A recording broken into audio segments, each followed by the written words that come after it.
Hi, welcome back to M favour. ഞാൻ C P Nooruddin. നമ്മുടെ secretariat assistant മെയിൻസിന് വേണ്ടിയുള്ള പേപ്പർ 2 പ്രിൻസിപ്പിൾസ് ഓഫ് അഡ്മിനിസ്ട്രേഷൻ എന്ന ഭാഗത്ത് നിന്ന് വരുന്ന സബ് ടോപ്പിക്സ് ആണ്. എന്താണ് പ്രധാനപ്പെട്ട പ്രിൻസിപ്പിൾസ് അഡ്മിനിസ്ട്രേഷനുമായിട്ട് ബന്ധപ്പെട്ട്, അതുപോലെ തന്നെ ടൈപ്സ് ഓഫ് ഓർഗനൈസേഷൻസ്. കഴിഞ്ഞ ക്ലാസ് നമ്മുടെ ഇൻട്രൊഡക്ഷൻ ആയിരുന്നു.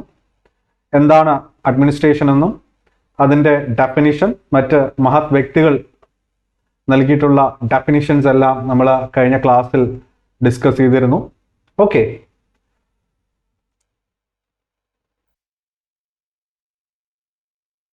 നമ്മൾ ഫസ്റ്റ് ഓഫ് ഓൾ നോക്കുന്നത് ടൈപ്സ് ഓഫ് ഓർഗനൈസേഷൻസ് ആണ്.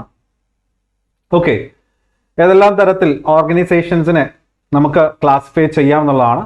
പ്രധാനമായിട്ടും 3 തരത്തിലാണ്: based on the purpose, ownership and funding. ഇങ്ങനെ തന്നെ പഠിക്കണം. സോ ഓർഗനൈസേഷൻസിനെ നമുക്ക് 3ആയിട്ട് കാറ്റഗറൈസ് ചെയ്യാം. ബേസ്ഡ് ഓൺ ദ പർപ്പസ്, എന്തിനു വേണ്ടി; ഓണർഷിപ്പ്, ആരാണ് അതിനെ ഓൺ ചെയ്യുന്നത്; ആൻഡ് ഫണ്ടിങ്, ആരാണ് അതിന് ഫണ്ട് ചെയ്യുന്നത്, ഏത് രീതിയിലാണ് ഫണ്ട് റേസ് ചെയ്യുന്നത്. Okay, so first of all public organisations ആണ്. പബ്ലിക് എന്ന് പറയുമ്പോൾ സ്വാഭാവികമായിട്ട് എല്ലാവർക്കും അറിയാം, public sector institutions, other government agencies ഒക്കെ തന്നെയാണ്. സെക്കൻഡ് വൺ എന്ന് പറയുന്നത് പ്രൈവറ്റ് ഓർഗനൈസേഷൻസ് ആണ്. പ്രൈവറ്റ് ഓർഗനൈസേഷൻസ് എന്ന് പറഞ്ഞാൽ നമ്മുടെ നാട്ടിൽ കാണുന്ന private limited company, LLP, partnership firms, അല്ലെ, സോൾ പ്രൊപ്പറേറ്റർഷിപ്പ് ആയിട്ട്, അതായത് ഒരൊറ്റ ഇൻഡിവിജ്വൽ ഓൺ ചെയ്യുന്ന ബിസിനസ്, സോൾ പ്രൊപ്പറേറ്റർഷിപ്പ് ആയിട്ട് വരുന്നത്, തുടങ്ങിയവയ്ക്കാണ് പ്രൈവറ്റ് ഓർഗനൈസേഷൻസ് എന്ന് പറയുന്നത്. കോർപ്പറേറ്റ് കമ്പനികൾ. മൂന്നാമത്തെ എന്ന് പറയുന്നത് നോൺ പ്രോഫിറ്റ് ഓർഗനൈസേഷൻസ് ആണ്. നോൺ പ്രോഫിറ്റ് ഓർഗനൈസേഷൻസ് എന്ന് പറഞ്ഞു കഴിഞ്ഞാൽ കൂടുതലായിട്ടും NGO അല്ലെങ്കിൽ ചാരിറ്റീസ് ആണ്. ദാറ്റ് മീൻസ് അവരെല്ലാം ഒരു അഡ്വക്കേസി ഗ്രൂപ്പ്സ് ആണ്. ദാറ്റ് മീൻസ് മറ്റുള്ളവരുടെ കാര്യസാധ്യത്തിനായി വാദിക്കുന്ന അല്ലെങ്കിൽ അതിനായി നിലനിൽക്കുന്ന ഓർഗനൈസേഷൻസ്. ഓക്കെ, NGO അല്ലെങ്കിൽ ചാരിറ്റികളൊക്കെയാണ് തേർഡ് കാറ്റഗറൈസേഷനിൽ വരുന്ന എക്സാമ്പിൾസ് എന്ന് പറയുന്നത്. സോ വൺ ബൈ വൺ ആയിട്ട് നമുക്ക് നോക്കാം. First of all public organisations ആണ്. ഇതിന്റെ പർപ്പസ് എന്ന് പറയുന്നത് provide service to the public, enforce laws and implement government policies.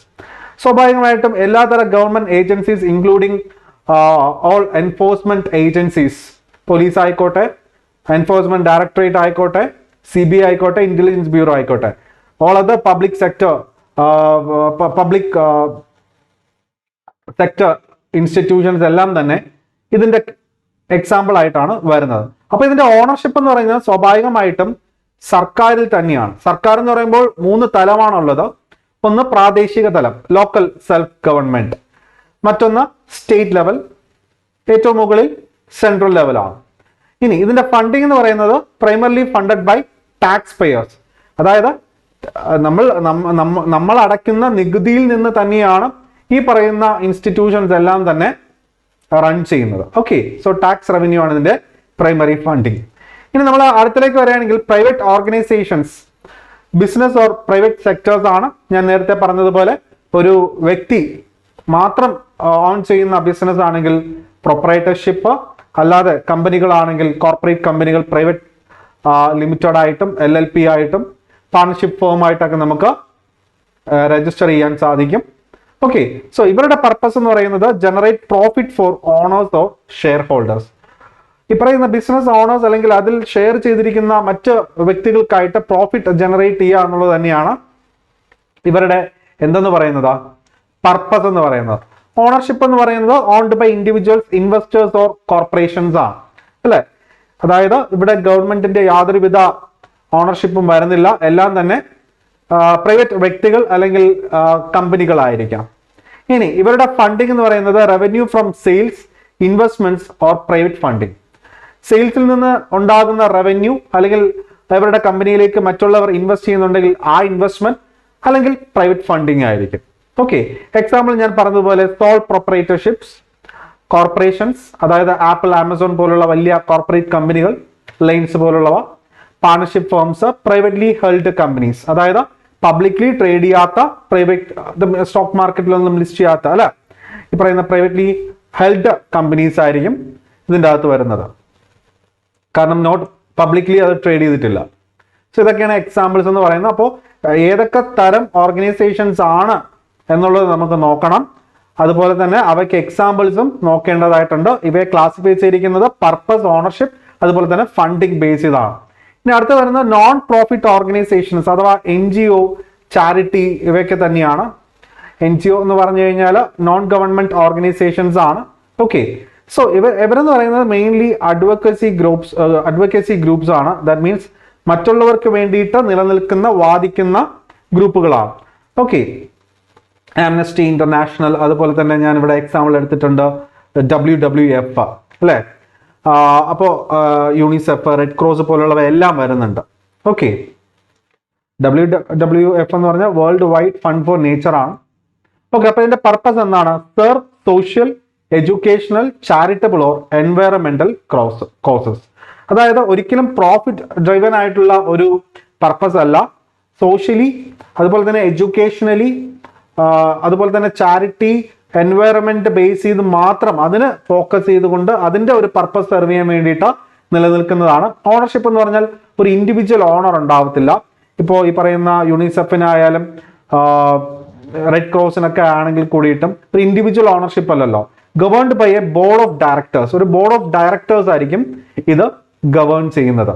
Okay, ഇതിനൊരു ഓണർഷിപ്പ് എന്നുള്ളതല്ല, ഒരു ഗവർണൻസ് ആണ്. Governed by a board of directors, ഒന്നിലധികം ആളുകൾ ഉണ്ടാവും. ഫണ്ടിങ് എന്ന് പറയുന്നത് മേജർലി ഡൊണേഷൻസ് തന്നെയാണ്. പിന്നെ സർക്കാരിൽ നിന്നോ മറ്റ് അംഗീകൃത ബാങ്കുകളിൽ നിന്നുമൊക്കെ, ഇന്റർനാഷണൽ ഓർഗനൈസേഷനിൽ നിന്നൊക്കെ ലഭിക്കുന്ന ഗ്രാന്റുകൾ, മെമ്പർഷിപ്പ് ഫീസ്, ഫണ്ട് റേസിംഗ്. അവർ തന്നെ ഫണ്ടും റേസ് ചെയ്യാറുണ്ട്.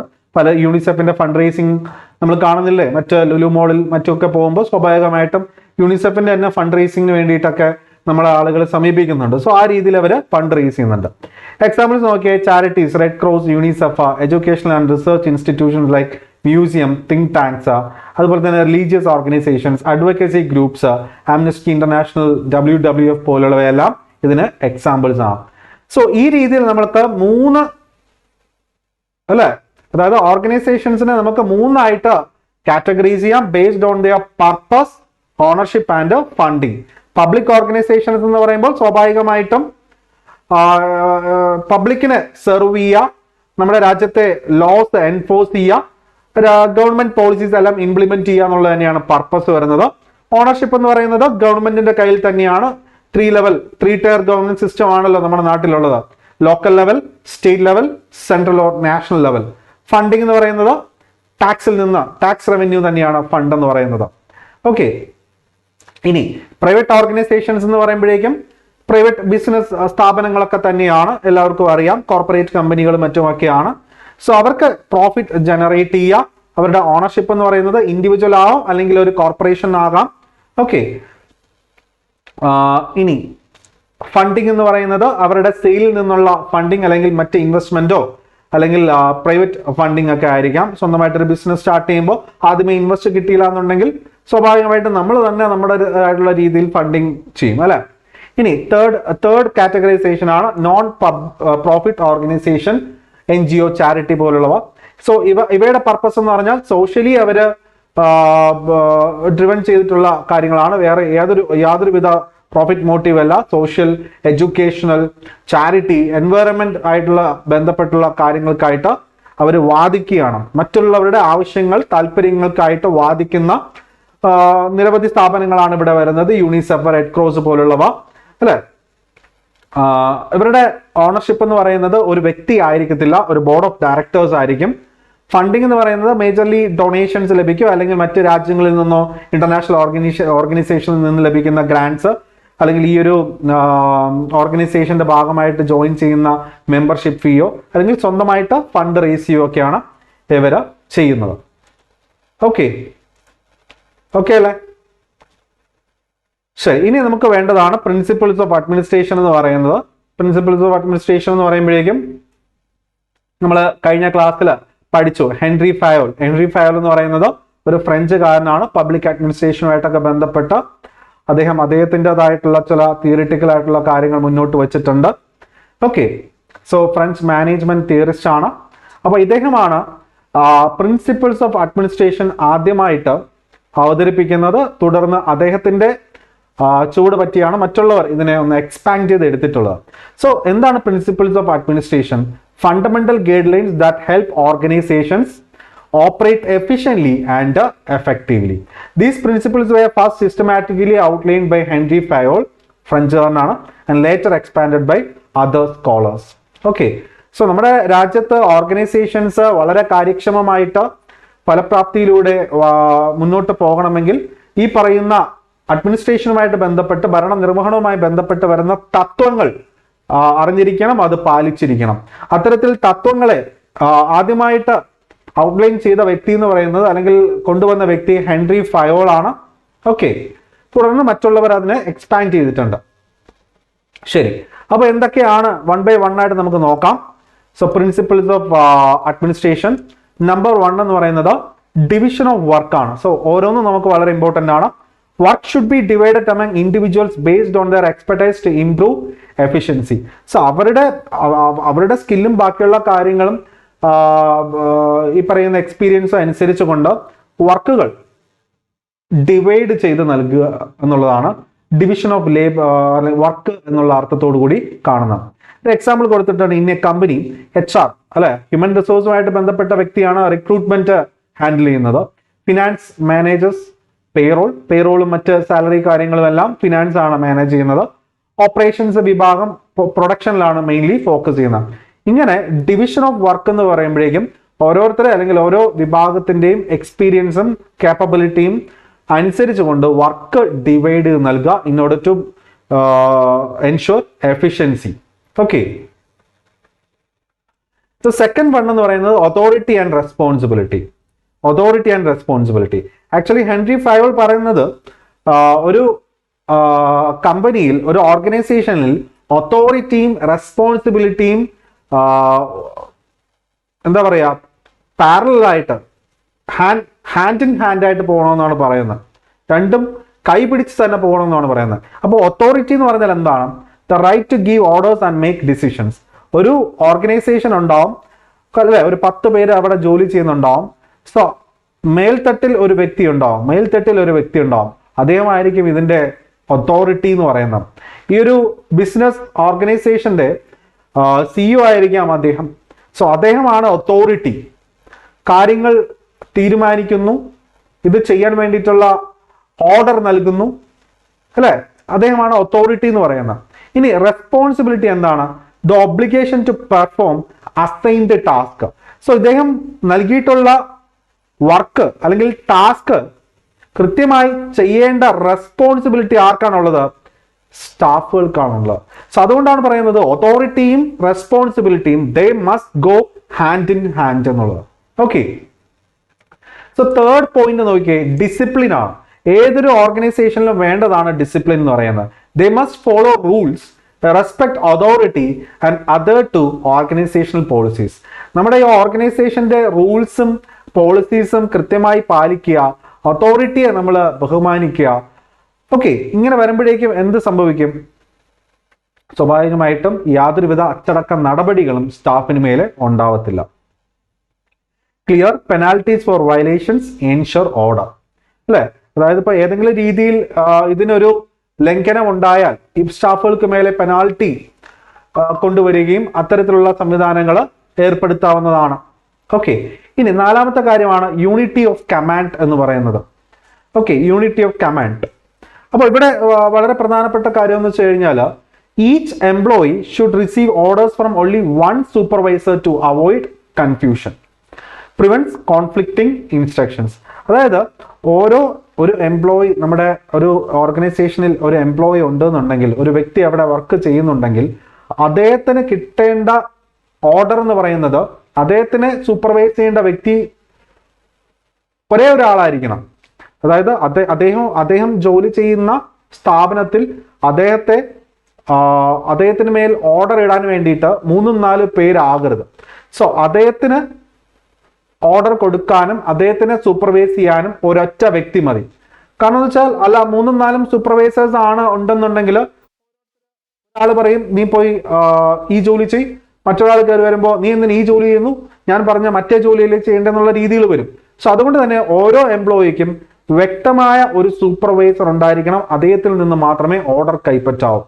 ഓക്കെ, ഇനി യൂണിറ്റി ഓഫ് ഡയറക്ഷൻ ആണ്. Teams with the same objective should work under one plan and one leader. Okay, so നമുക്ക് നമ്മുടെ ഒരു ഓർഗനൈസേഷനിൽ പുതിയൊരു പ്രോജക്റ്റ് വന്നു. ആ ഒരു പ്രോജക്റ്റുമായിട്ട് ബന്ധപ്പെട്ട് ഞങ്ങൾ ഒരു ടീമിനെ സെറ്റ് ചെയ്തു. ആ ടീമിൽ ഒരു 5 പേരുണ്ടെന്നിരിക്കുക. സോ ആ 5 പേർക്കും കൊടുത്തിരിക്കുന്നത് ഒരു ഒറ്റ ലക്ഷ്യമാണ്, ഈ പ്രോജക്റ്റ് പൂർത്തീകരിച്ച് എടുത്തിരിക്കണം. സോ അത്തരത്തിലൊരു ടീം നമ്മൾ ഫോം ചെയ്യുകയാണ്. അതാണ് യൂണിറ്റി ഓഫ് ഡയറക്ഷൻ എന്ന് പറയുന്നത്. A marketing team should align under a single strategy എന്നുള്ളതാണ് എക്സാമ്പിൾ എന്ന് പറയുന്നത്. അടുത്തത് 6th വൺ ആണ് subordination of individual interest to general interest എന്ന് പറയുന്നത്. നമ്മൾ ഓൾറെഡി കഴിഞ്ഞ ഇതിൽ നമ്മൾ പറഞ്ഞു, ഈ അഡ്മിനിസ്ട്രേഷന്റെ ഡെഫിനിഷനിൽ തന്നെ പറയുന്നുണ്ട് ഇംപേഴ്സണൽ റിലേഷൻ അല്ലെ. ഒരു ഓർഗനൈസേഷനിൽ ഒരിക്കലും പേഴ്സണൽ റിലേഷൻ വെച്ച് കീപ്പ് ചെയ്യാൻ പറ്റത്തില്ല. ഇംപേഴ്സണൽ ആണ്, കാരണം എവറിത്തിങ് ഒഫീഷ്യൽ ആയിരിക്കണം, ഫോർമൽ ആയിട്ടുള്ള കാര്യങ്ങളായിരിക്കണം എന്നുള്ളത്. Organisational goal should take priority over private interest. Team leaders must set an example. അതിൽ തന്നെ ടീം ലീഡർ ഒരു എക്സാമ്പിൾ സെറ്റ് ചെയ്യണം, റോൾ മോഡൽ ആവണമെന്നാണ് പറയുന്നത്. ഓക്കെ, സോ അവിടെ പേഴ്സണൽ ഇൻട്രസ്റ്റ് അല്ല, കമ്പനി താല്പര്യങ്ങൾക്കാണ് അവിടെ മുൻഗണന എന്നുള്ളതാണ് നമ്മൾ അറിഞ്ഞിരിക്കേണ്ടത്. ഓക്കെ, സോ 7th വൺ എന്താ? റെമ്യൂണറേഷൻ ആണ് അല്ലെ. സോ ജോലി ചെയ്ത കൂലി നൽകണം, ഫെയർ ആൻഡ് ക്ലീൻ ആയിട്ടുള്ള കൂലി നൽകിയിരിക്കണം. Employees should receive fair pay for their work to maintain motivation. This includes salaries, bonuses and benefits. 8ാമത്തെയാണ് സെൻട്രലൈസേഷൻ ആൻഡ് ഡീസെൻട്രലൈസേഷൻ. സെൻട്രലൈസേഷൻ എന്ന് പറയുമ്പോഴേക്കും എന്താണ്? സെൻട്രലൈസേഷൻ എന്ന് പറയുമ്പോൾ നമ്മൾ പഞ്ചായത്ത് രാജ് എന്ന് പറയുന്ന ടോപ്പിക് ഒക്കെ പഠിക്കുമ്പോൾ അവിടെ ഡീസെൻട്രലൈസേഷൻ ഓഫ് പവേഴ്സ് എന്നൊക്കെ പറയും. അതായത് പണ്ട് കാലത്ത് അധികാരം എന്ന് പറയുന്നത് മേൽത്തട്ടിൽ മാത്രം എന്തായിരുന്നു? കോൺസെൻട്രേറ്റ് ചെയ്തിരുന്നു. അതാണ് സെൻട്രലൈസേഷൻ എന്ന് പറയുന്നത്. അവിടങ്ങളിലാണ് തീരുമാനമെടുക്കുന്നത്, താഴെ തട്ടിൽ അത് നടപ്പിലാക്കുമെന്നുള്ളതാണ്. ഡീസെൻട്രലൈസേഷൻ എന്ന് പറയുമ്പോഴേക്കും സ്വാഭാവികമായിട്ടും മേൽത്തട്ടിലുള്ള പവർ അല്ലെങ്കിൽ മേൽത്തട്ടിൽ ഉണ്ടായിരുന്ന മറ്റ് സംവിധാനങ്ങൾ താഴെ തട്ടിലേക്കും കൂടി പകർത്ത് നൽകുക എന്നുള്ളതാണ്. സോ ഡീസെൻട്രലൈസേഷൻ ഓഫ് പവർ എന്ന അർത്ഥത്തോടു കൂടി എന്താ ഉദ്ദേശിക്കുന്നത്? നാഷണൽ അല്ലെങ്കിൽ സ്റ്റേറ്റിന്റെ നാഷണലിന്റെ കയ്യിലുണ്ടായിരുന്ന സെൻട്രൽ ലെവലിന്റെ കയ്യിലുണ്ടായിരുന്നത് സ്റ്റേറ്റ് ലെവലിന് കൊടുക്കുക, സ്റ്റേറ്റിന്റെ കയ്യിലുണ്ടായിരുന്നത് ലോക്കൽ സെൽഫ് ഗവൺമെന്റിലേക്ക് കൊടുക്കുക. പണ്ട് കാലത്ത് പഞ്ചായത്ത് രാജൊക്കെ വരുന്നതിന് മുന്നേ സ്റ്റേറ്റ് ഇടപെട്ടിരുന്ന പല കാര്യങ്ങളും ഇപ്പോൾ ആ പവർ എല്ലാം ലോക്കൽ സെൽഫ് ഗവൺമെന്റിന് കൊടുത്തിരിക്കുകയാണ് അല്ലെ. അപ്പോൾ സെൻട്രലൈസേഷൻ എന്ന് പറഞ്ഞാൽ decision making power lies with the top management. Decentralisation എന്ന് പറഞ്ഞാൽ authorities distributed to lower levels. ഇപ്പോൾ നാഷണൽ ലെവൽ കേന്ദ്രത്തിന് അവരുടേതായിട്ടുള്ള പവർ ഉണ്ട്, സ്റ്റേറ്റിന് സ്റ്റേറ്റിൻ്റെ ആയിട്ടുള്ള പവർ ഉണ്ട്, ലോക്കൽ സെൽഫ് ഗവൺമെന്റിന് അതിൻ്റെതായിട്ടുള്ള പവർ ഉണ്ട്. സോ നമ്മളെ ജനാധിപത്യ രാജ്യത്തിന് ഏറ്റവും ഉതകമാവുന്ന, ഏറ്റവും താല്പര്യപ്പെടുന്ന ഒരു കാര്യമാണ് ഡീസെൻട്രലൈസേഷൻ ഓഫ് പവർ എന്ന് പറയുന്നത്. സോ ഇത് രണ്ടും the right balance depends on the organisation size and needs. അപ്പോൾ ഇവിടെ നമ്മുടെ ഒരു ഓർഗനൈസേഷനിൽ സെൻട്രലൈസേഷൻ ആണോ ഡീസെൻട്രലൈസേഷൻ ആണോ ഉതകുന്നത് എന്നുള്ളത് ആ ഒരു കമ്പനിയുടെ താല്പര്യങ്ങളും ലക്ഷ്യങ്ങൾക്കും അനുസരിച്ചിരിക്കും. ഓക്കെ, സോ അതിനനുസരിച്ച് നമ്മൾ ബാലൻസ് ചെയ്തോളുക. 9ാമത്തത് സ്കേലാർ ചെയിൻ അഥവാ ചെയിൻ ഓഫ് കമാൻഡ് ആണ്. A clear line of authority from top to bottom. ഒരു ഹയറാർക്കി സെറ്റ് ചെയ്ത് അല്ലെ, നമുക്ക് ശരിക്കും ഇവിടെ ഒരു ഹയറാർക്കി തന്നെയാണ്. ഏറ്റവും മേൽത്തട്ടിൽ സിഇഒ, അതിന് താഴെ മാനേജേഴ്സ്, അതിന് താഴെ എംപ്ലോയി എന്നുള്ളതാണ്. സോ മേൽത്തട്ടിൽ നിന്ന് താഴെ തട്ടിലേക്ക് അതോറിറ്റി ഏറ്റവും കൂടുതൽ സിഇഒക്കാണ് കംപ്ലീറ്റ് അതോറിറ്റി. അവിടെ നിന്ന് താഴെ തട്ടിലേക്ക് വരുംതോറും അതോറിറ്റി കുറഞ്ഞുകൊണ്ടിരിക്കുകയാണ്, റെസ്പോൺസിബിലിറ്റി കൂടും. Okay, ensure structured communication but can be bypassed in emergencies. ചില സമയങ്ങളിൽ ഈ സിഇഒ സാധാരണ എംപ്ലോയിമാരെ വിളിച്ചിട്ട് മീറ്റിംഗ് നടത്തുന്നത് വളരെ ലെസ്സാണല്ലോ. മാനേജേഴ്സിനെ വിളിക്കും, അവർക്ക് അതോറിറ്റി മറ്റ് ഓർഡറുകൾ നൽകും. മാനേജേഴ്സ് എംപ്ലോയീസിനെ എല്ലാവരെയും വിളിച്ചിട്ട് അവർക്ക് കിട്ടിയ കാര്യങ്ങൾ എംപ്ലോയീസിലേക്ക് പകുത്തു നൽകും. അപ്പൊ ഇതായിരുന്നു. അപ്പൊ ചില അത്യാവശ്യ ഘട്ടങ്ങളിൽ എമർജൻസി സിറ്റുവേഷനിൽ ഈ ഒരു കമ്മ്യൂണിക്കേഷൻ സ്ട്രക്ചർ ഫ്രെയിംവർക്ക് എന്ന് പറയുന്നത് നമുക്ക് ബൈപ്പാസ് ചെയ്യാം അല്ലെങ്കിൽ മാറ്റാം. കാരണം സിഇഒ തന്നെ നേരിട്ട് എല്ലാവരെയും വിളിച്ചിട്ട് വേണമെങ്കിൽ ഒരു മീറ്റിംഗിൽ എംപ്ലോയീസിനെയും മറ്റ് മാനേജേഴ്സിനെ എല്ലാം വിളിച്ചിട്ട് ആ ഒരു കോമൺ ഡിസിഷൻ അറിയിക്കാവുന്നതാണ്. ഇനി 10th വൺ എന്ന് പറയുന്നത് ഓർഡർ അഥവാ സിസ്റ്റമാറ്റിക് അറേഞ്ച്മെന്റ് ആണ്. That means resources should be in the right place at the right time. Okay, അതായത് അവിടെ ജോലി ചെയ്യുന്ന മാൻ പവർ, പീപ്പിൾ ആയിക്കോട്ടെ, മറ്റ് മെറ്റീരിയൽസ് ആയിക്കോട്ടെ, ഒരു കമ്പനിക്ക് ആവശ്യമായിട്ടുള്ള റിസോഴ്സസ് എല്ലാം കൃത്യസമയത്ത് അവിടെ ഉണ്ടായിരിക്കണം എന്നുള്ളതാണ്. Proper work space organisation, efficient filing systems, ഇതൊക്കെയാണ് എക്സാമ്പിൾ ആയിട്ട് പറയാവുന്നത്. സോ 11th വൺ എന്ന് പറഞ്ഞാൽ ഇക്വിറ്റി ആണ്. That means fairness and kindness ആണ് അവിടെ ഉദ്ദേശിക്കുന്നത്. Managers should treat employees with fairness and justice to build loyalty.